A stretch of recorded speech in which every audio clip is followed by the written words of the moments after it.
তো বন্ধুগণ, গত পর্বে আমরা দেখেছিলাম হেডিং ট্যাগের ব্যবহার, অর্থাৎ H1 H2 H6 H4 H1 অর্থাৎ H1 H2 H3 H4 H5 H6 এগুলো সবগুলো ব্যবহার দেখেছিলাম। আজকে আমরা দেখব প্যারাগ্রাফ ট্যাগের ব্যবহার। সো এগুলো আমরা ডিলিট করে দিই, এগুলো আমাদের দরকার নেই, যখন দরকার হবে তখন নিয়ে আসবো।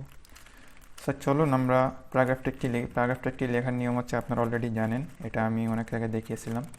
প্রথমে লেফট অ্যাঙ্গেল ব্র্যাকেট পি দিবেন, তারপর পি ট্যাগটি ক্লোজ করে দিবেন, অর্থাৎ পি একটি পেয়ার ট্যাগ। সো পি ট্যাগের ভিতরে আপনারা যা লিখবেন সেটি হচ্ছে প্যারাগ্রাফ আকারে শো করবে। সো ধরেন আমি লিখলাম হ্যালো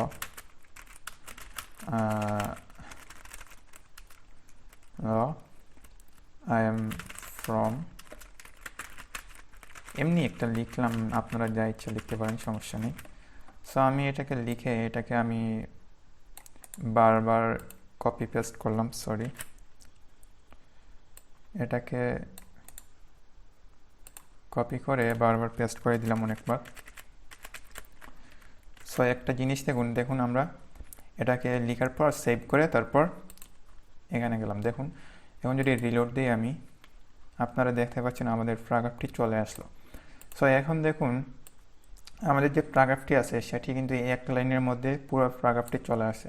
আপনারা যদি চান যে এখানে একটা ব্রেক হবে, এখানে একটা ব্রেক হবে, তারপর এখানে একটা ব্রেক হবে, মানে এক লাইনের পর লাইন বাই লাইন আপনাদের প্যারাগ্রাফটি যদি শো করাতে চান, তাহলে যেটি করতে হবে, ধরেন আপনারা চাচ্ছেন যে এই ফুল স্টপের পরে একটি ব্রেক হবে, অর্থাৎ এই লাইনটি, অর্থাৎ এই যে লাইনটি আছে এই লাইনটি, অর্থাৎ এই যে লাইনটি আছে এই লাইনটি এখান থেকে শুরু হবে। সো সেটার জন্য যেটা করতে হবে, আপনাকে সিম্পল একটা কাজ করতে হবে। আপনারা এই যে হ্যালো আছে, হ্যালোর আগে একটা সিঙ্গেল ট্যাগ ব্যবহার করতে হবে, যেটার নাম হচ্ছে বিআর, অর্থাৎ ব্রেক। বিআর এর পূর্ণরূপ হচ্ছে ব্রেক। তো এখন যদি আপনারা বিআর ট্যাগটি ব্যবহার করেন তাহলে কি হবে, এই লাইনের পর একটি ব্রেক তৈরি হবে। ব্রেক তৈরি হওয়ার পর দেখুন রিলোড দেওয়ার পর দেখুন এখান থেকে আবার নতুন একটি লাইন শুরু হয়েছে। সো এখন চলুন আমরা আরও কয়েকটি জায়গায় ব্রেক দিয়ে দিই। সো আমরা এখানে একটা ব্রেক দিলাম, এখানে একটা ব্রেক দিলাম, বিয়ার। সো এটাকে কপি করে আরও কয়েকটা জায়গায় দিয়ে দিই। ধরেন আমরা এখানে একটা ব্রেক দিলাম, আমরা এখানে আর একটা ব্রেক দিলাম। সো এইভাবে আপনারা যত খুশি ব্রেক দিতে পারবেন একটি লম্বা একটি প্যারাগ্রাফ লেখার পর, সেটাকে আপনাদের মন মতো আপনারা সাজাইতে পারবেন। সো এখানে আসার পর যদি রিলোড দিই, দেখুন আমরা ব্রেক আমরা যেইভাবে ব্রেক দিয়েছিলাম সেইভাবে কিন্তু এটা শো করতেছে। সো এখন আরেকটা জিনিস আমি বলে রাখি, আপনারা যদি ধরেন এখানে যে ব্রেক দিয়েছি, ব্রেক দেওয়ার পর দেখুন আরেকটা নতুন একটি লাইন থেকে আরেকটা প্যারাগ্রাফ শুরু হয়েছে। অর্থাৎ যদি আপনারা দুইটা প্যারাগ্রাফ, মানে একটা কন্টেন্টের ভিতরে আমরা অনেক সময় দেখা যায় যে দুইটা প্যারাগ্রাফ থাকে বা প্যারা আকারে থাকে, একটা প্যারা আছে তারপর আরেকটা প্যারা থাকে, এভাবে যদি করাইতে পারেন, এভাবে যদি করাইতে চান, আর সেটার জন্য কিন্তু আপনারা ব্রেক ব্যবহার করবেন না। এটা আমি কখনোই রিকমেন্ড করবো না যে আপনারা ব্রেক ব্যবহার করেন। আপনারা সেটার জন্য ধরেন আপনি নতুন একটি প্যারাগ্রাফ লিখবেন, সেটার জন্য আপনারা আলাদা একটা প্যারাগ্রাফ ট্যাগ নেবেন। প্যারাগ্রাফ ট্যাগ নিয়ে সেই প্যারাগ্রাফের ভিতরে আলাদা একটি প্যারাগ্রাফ দিয়ে দিবেন। ধরেন এখানে আমরা আলাদা একটি প্যারাগ্রাফ লিখলাম, আলাদা একটা প্যারাগ্রাফ লিখে তারপর সেটাকে এখানে পেস্ট করে দিলাম। সো এটা হচ্ছে আসলে নিয়ম। এটা আপনারা ব্রেক দিয়ে কখনো দুইটি প্যারাগ্রাফকে আলাদা করবেন না। আপনারা যদি এখান থেকে দুইটি প্যারাগ্রাফ লিখতে হয় তাহলে দুইটি প্যারাগ্রাফ ট্যাগের ভিতরে দুইটি প্যারাগ্রাফ লিখবেন। সো এখন যদি আমরা রিলোড দিই, দেখুন এখানে অটোমেটিকলি একটা স্পেস নিয়ে নিছে বা একটা ব্রেক নিয়ে নিছে, ব্রেক নেওয়ার পর আরেকটা প্যারাগ্রাফ শুরু হয়েছে।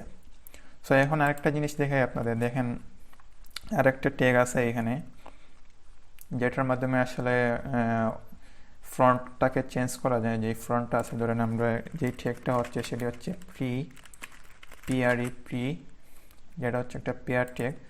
সো পিআরই এই ট্যাগটা আমাদের এখান থেকে শুরু হইলো। সো আমরা চাচ্ছি যে ফুল স্টপে এসে এটা ক্লোজ হবে বা ক্লোজিং হবে। দেখুন আমি প্রি ট্যাগটা ক্লোজ করে দিলাম। এখন যদি আমি সেভ দিয়ে আমি যদি আমার ব্রাউজারে যাই, ব্রাউজারে গিয়ে যদি রিলোড দিই, দেখুন এখানে কিন্তু ফ্রন্টটা চেঞ্জ হয়ে গেল। অর্থাৎ এখানের যে ফন্টটা আছে এই ফন্টটা থেকে আমি একটু জুম করতেছি, দেখেন এখানে যে ফন্টটা আছে hello I am from Bangladesh, এখানে যে ফন্টটা আছে এখানে কিন্তু ফন্টটা অন্যরকম আছে। সো আপনারা যদি চান এই ফন্টটা ইউজ করতে, সো সিম্পলি আপনারা যেই কাজটা করবেন সেটা হচ্ছে এই যে প্রি ট্যাগটা ব্যবহার করে দিবেন। অর্থাৎ প্যারাগ্রাফ ট্যাগের ভিতরে প্রি ট্যাগটি ব্যবহার করলে আপনারা যেখানে খুশি সেটা সেখানে ব্যবহার করতে পারেন। আপনারা যদি চান এই লাইনে ব্যবহার করতে সেটাও করতে পারবেন। দেখেন একদম প্রথম লাইনে যদি ব্যবহার করতে চান সিম্পলি আপনারা প্রি ট্যাগের ভিতরে প্রি লিখে শুরু করবেন এবং এখানে আবার শেষ করে দিবেন প্রি ট্যাগটা। তো দেখলেন, তারপর কী করবো আমরা সেভ করব। সেভ করার পর আমরা ব্রাউজারে গিয়ে রিলোড দিই। দেখুন আমাদের যে প্রথম লাইনটা ছিল সেটা কিন্তু প্রি হয়ে গেল এবং প্রি হওয়ার পর দেখুন অটোমেটিকলি একটা ব্রেকও নিয়ে নিছে, যেহেতু আমরা ব্রেক দিছি সো একটা ব্রেকও নিয়ে নিছে। সো এই হচ্ছে আসলে প্যারাগ্রাফের ব্যবহার। আপনারা আশা করি আমার টিউটোরিয়ালটি বুঝতে পেরেছেন বা প্যারাগ্রাফের ব্যবহারগুলো বুঝতে পারছেন।